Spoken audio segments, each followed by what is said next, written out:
Okay, we're rolling. Hello! How's it going?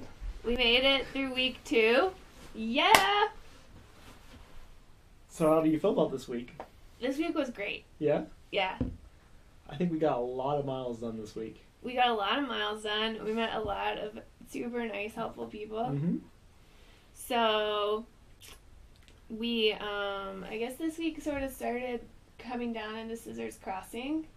Yeah? And it was crazy hot. It was like, your watch said it was 92 degrees or something.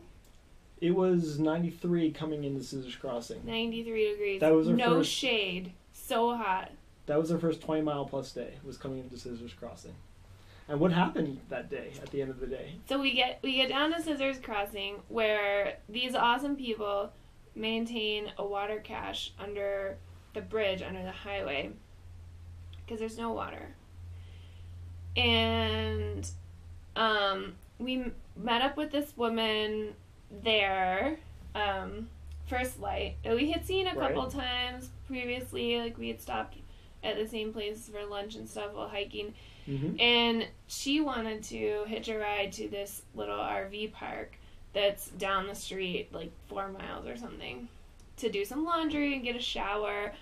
And so she was looking for somebody to hitch with her. And so we just were like, well, okay, we'll go. We were planning to just camp under the bridge. But we thought, why not? Let's get a shower. So we go back to the highway, and she had a great sign that was on the bottom of her, ground cloth that she used under her tent. She decorated it, saying hiker to town and hiker to trail on the other side. So she held it up, and a couple cars passed us. Mm-hmm. Not a lot of traffic. And then we decided after about 20 minutes, it was starting to get dark. It was late in the day. None of us were, super committed to it. So we were like, well, we'll give it 15 more minutes, Mm-hmm. and then we'll just go back and camp under the bridge. So 15 minutes goes by, and the sun has totally set behind the mountain. So we're starting to, gather up our stuff to just go back to the bridge. And somebody stops. And not only do they stop, but we get in the car, and they're like, oh, where are you headed? We're like, oh, just a few miles down the road to the RV place. And they're like, oh, yeah, that's just down the street from our house. I know right where that is, but you could just stay at our house if you want. And we were like, okay. It turned out that was a good idea, because I talked to someone who actually stayed at the RV park. Yeah. And after a certain time, they don't even allow laundry or showers. Yeah. So he stayed there and didn't even get to do those sorts of things. Well, yeah. But regardless of any of that, They these people were really awesome. Nice. Yeah. They were so nice. So they took us to their house, which is this great little house out in the desert there. And they have birds and wind chimes and this, great porch where we all three, set up our sleeping stuff, and we got to sleep on the porch. And they made us dinner. We had chicken pot pies and salad. A fresh salad and homemade applesauce and beets. It was really nice. And we chatted with them for a while. They were pretty cool and interesting. Yeah, they were. They were sharing some pictures with us from when they had went up to Point Reyes recently and stayed at this really cool house there. I think it was called Blackthorn. Blackthorn. But we'll have to look it up.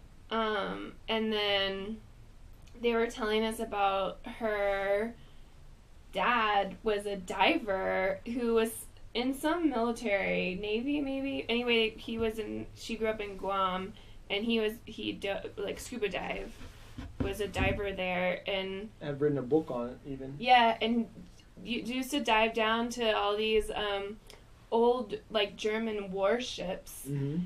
And so they have all this crazy stuff that was from the ships. These big fancy silver serving things and dolls that were Japanese or something. Well, so I don't know what it sounded the like whole is origins of... in World War II, a Japanese ship got sunk, and so they went down looking at the Japanese ship, and they found this And they World War found the One German ship under it. And so there's this book that he had written at the time with all these pictures showing the various things that had gone out of maybe one or both ships. I think mostly the stuff that he had was out of the German ship. And it was really cool. And he apparently tragically died while scuba diving, basically when she came of age, right? She was like 20 or something when he died. And then she came to the United States and all. And she had already moved to Alaska then. Yeah, and they were interesting people. But they were pretty cool, and they were really nice and fun. So after feeding us breakfast and obviously the good conversation, they even took us into Julian for some nice pie. And, like many trail angels, they insist on no money. So it's always really rough because you feel like these people have done so much for you, and it's hard. You can't even give them money for it. I think you did slip some money into their car, but nonetheless, it was... they were really awesome, and so it was quite a surprise and quite a reward after coming off the mountain. Yeah, and after our first 20-mile day, it was cool. It was lovely. So that happened, and then all week through our hiking, there's just been tons and tons of water caches where people are bringing in like hundreds of gallons of water, which is pretty wonderful. Frequently, because like the day we came then up from Scissors, we passed a guy who was section hiking south, and he was telling us the next big cache had only 50 liters when he left it, or 50 gallons when he left it, and there were 30 hikers and 5 horses ahead of us. But he was like, but I think the guy's coming to refill it. And sure enough, by the time we got there, when we left, there was probably still 100 gallons left. So clearly the guy had come that day and restocked it, and it had already been quite significantly depleted.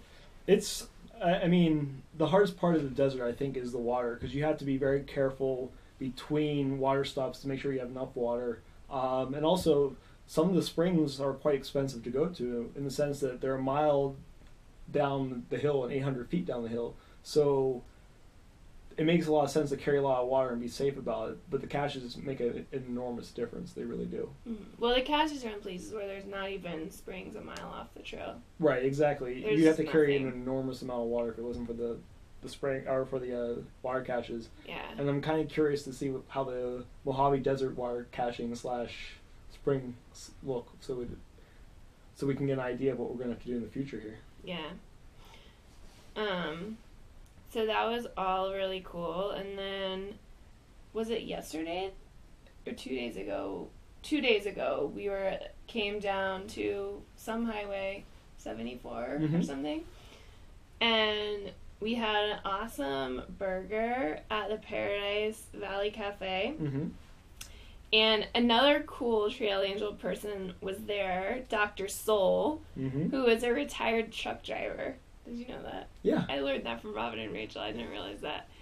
And he comes around he was at the kickoff event, and he was hanging out there at the highway for like 4 days.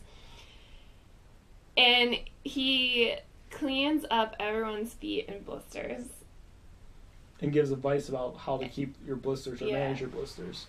So the one thing that I think a lot of people didn't know is that if you really want to keep your blisters from resealing, you have to basically cut out a section of them as opposed to just a pinprick. Yeah, you don't want to do a pinprick because then they'll just heal. That pinprick will heal over and they'll fill up again, and then you're back where you started. So you have to cut a window. That's what Dr. Soul calls it. And so maybe even tomorrow I might do that to some of my blisters. My blisters aren't hurting me, thankfully, but at the same time, it would be kind of nice to get rid of them.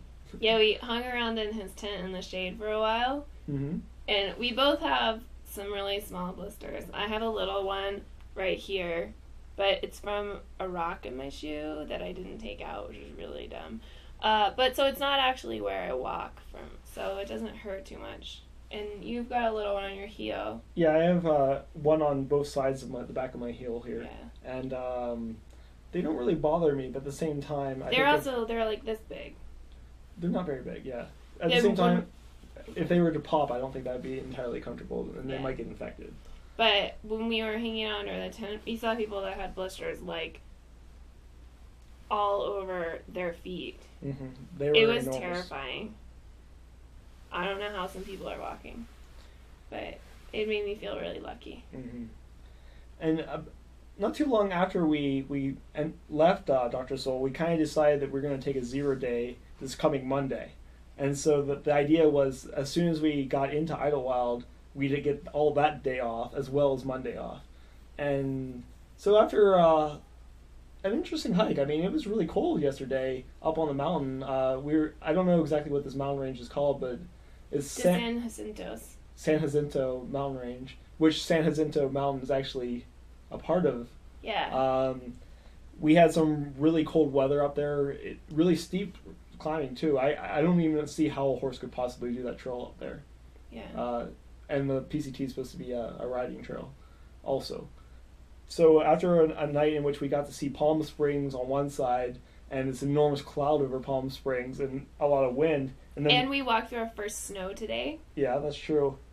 We got down to Idlewild and we're having a half day today, basically. Yeah. And it's been really relaxing. We got to see a cello player. We're staying in this lovely cabin. Oh man, this cabin's really nice. I could come back here. It's awesome.